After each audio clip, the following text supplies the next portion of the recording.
Now, for our next lesson, let's get back to their level. Now, we're gonna use play sequentially. Now, in this part of play sequentially, let's say,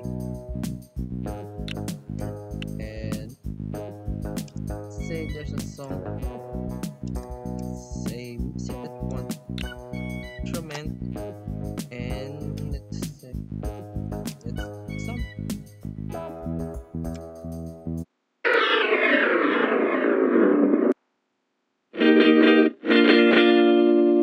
say that, and another one.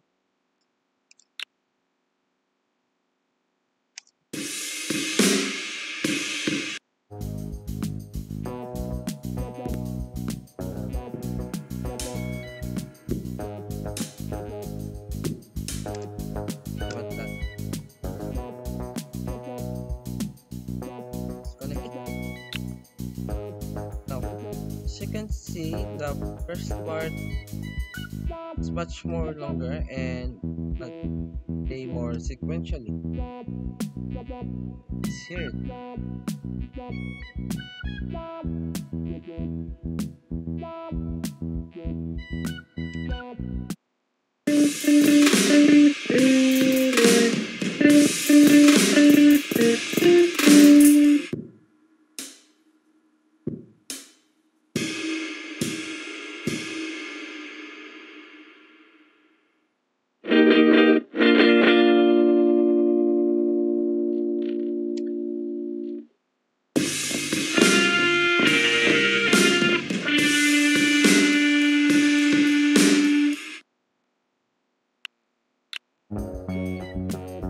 Play first this sequential that we know when we what sequential is will be set by ran, rather than a random access where it jump different parts. So this time we will be set by sequentially where we want. So let's say that will be played sequentially and this one will be sequentially. Start adding more. Now you can see when I add something, play this by orders. That we together we play by order. It's being first. You can see when the current highlights first, the second highlight also, and the third. You can see it will play sequentially.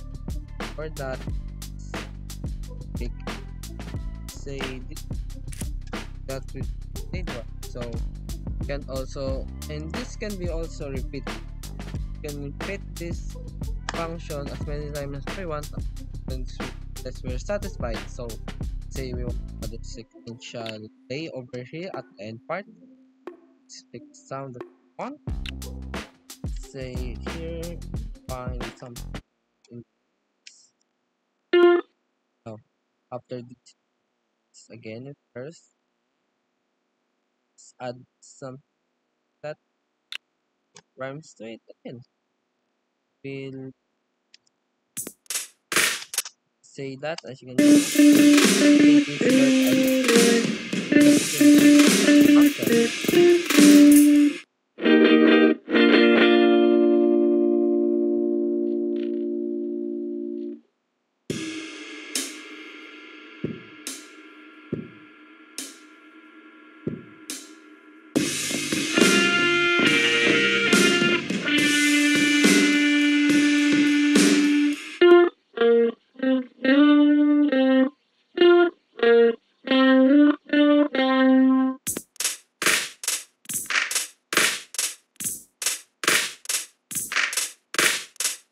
Now, you can see when we play this all of them, you can see that since this is in a play together row or play together function, we'll play this first.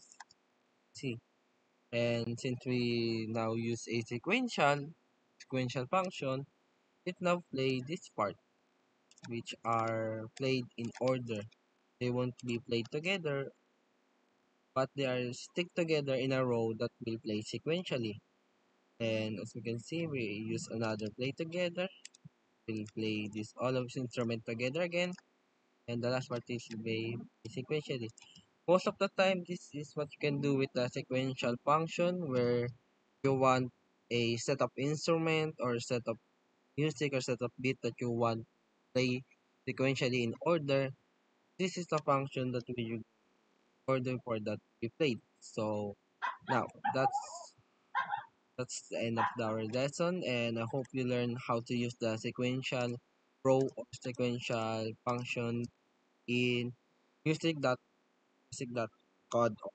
Thank you.